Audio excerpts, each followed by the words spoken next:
Hello, everyone.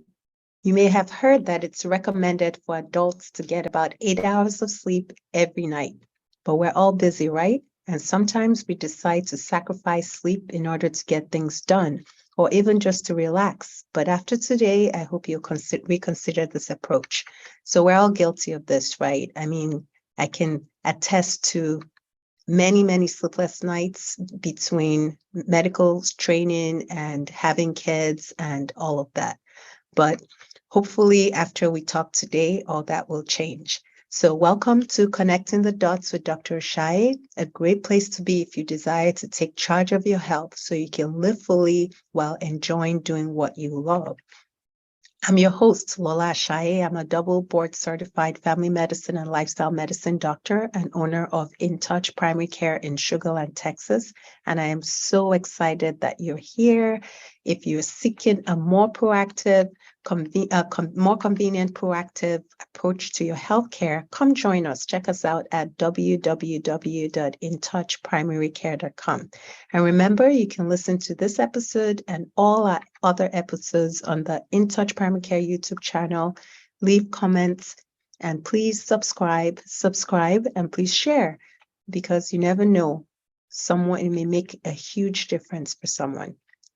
All right. So as busy people, some of us parents of young kids, some of us caretakers, others with businesses or work or just life, sleep sometimes seems like a luxury, something that we get to do when we have time or when we're just so tired we cannot keep going. But is sleep just for rest? Well, it turns out that no, not at all. Sleep is so important, not just to rest, but it's also the way the body repairs itself. It's the way that the body is able to keep going, to function at its best capacity. So sleep is not just for rest. And if you look at our prior episodes, you will find more information about how sleep works. So if you get a chance, go ahead and look at our prior episodes about the importance of sleep. But for today, just briefly, when you don't get enough sleep, in terms of not enough time to sleep or the quality of sleep is disturbed, it actually affects your cortisol and glucose level. So that means that you're more at risk for metabolic disorders like diabetes, prediabetes. It affects your insulin sensitivity. So that means that you're not able to process the sugars, which is when you eat carbs, it's it breaks down into sugar. So you're no longer able to process that if you're not sleeping well. The other thing is that it also affects how much you eat. So when you don't sleep well, you actually eat more fat and carbs, and your cravings are affected. And we'll talk about that a little bit more. And that's because when you sleep, part of what happens is that your leptin levels, as you have leptin, which is secreted, which is a hormone that's secreted while you sleep. And when you're not getting enough of that, your leptin level is low. So you're craving more foods and more unhealthy foods. And people that don't sleep well end up increasing their calorie intake by up to 20%. And usually you're eating more refined carbs and higher fat foods. And it also increases your appetite because your leptin levels are low. So another reason why sleep is so important. That's why sleep is important for people that are maybe trying to lose weight. You want to also make sure that you're getting enough sleep. The other thing that sleep affects is actually your immunity.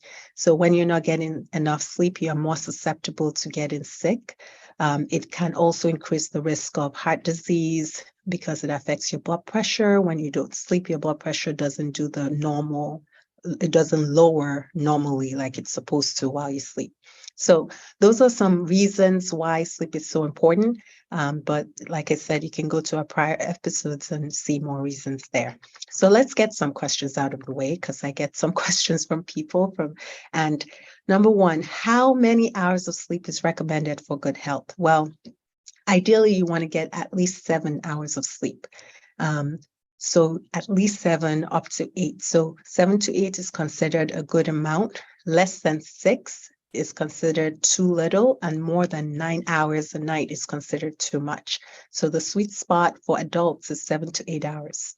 Okay.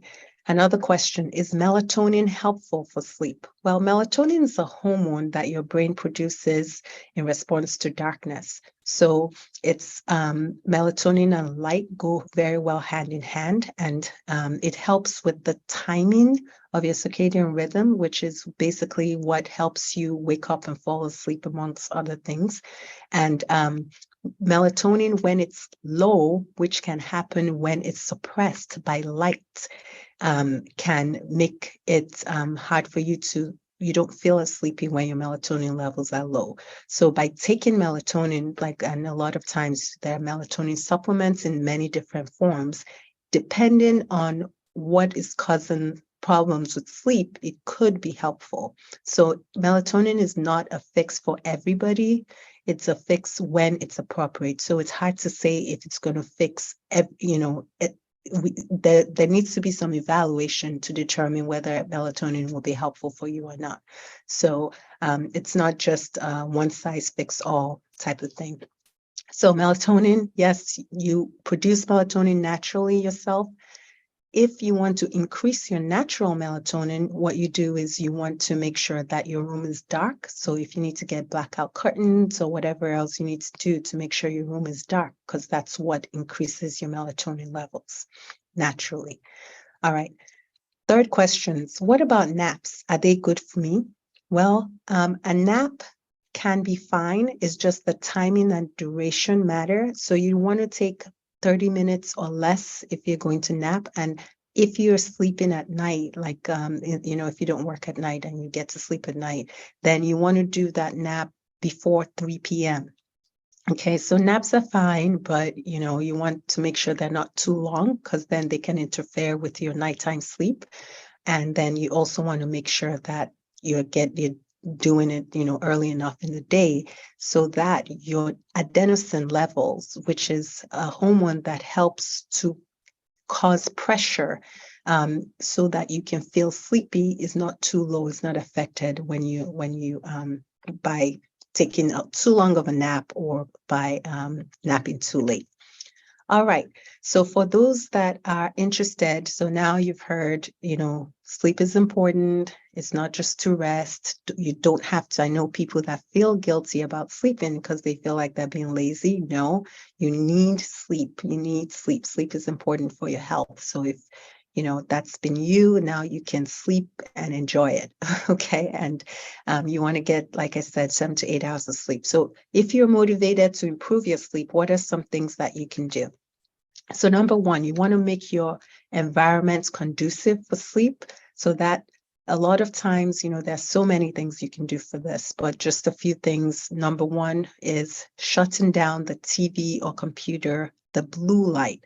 So blue light really affects sleep, and exposure to blue light, even up to, just a small amount of blue light can affect your sleep quite a bit. So some ideas are keeping your phone or computer screens or TV outside of the room and using blackout curtains. And that's up to 2 hours before bedtime, so that your melatonin levels are not lowered, because like I said, that's what's going to help you be sleepy and fall asleep. So if you're having trouble falling asleep, you want to stay away from the phone, the TV, any blue light, all light as much as possible. Get dim lights and stay away from blue lights up to 2 hours before bedtime.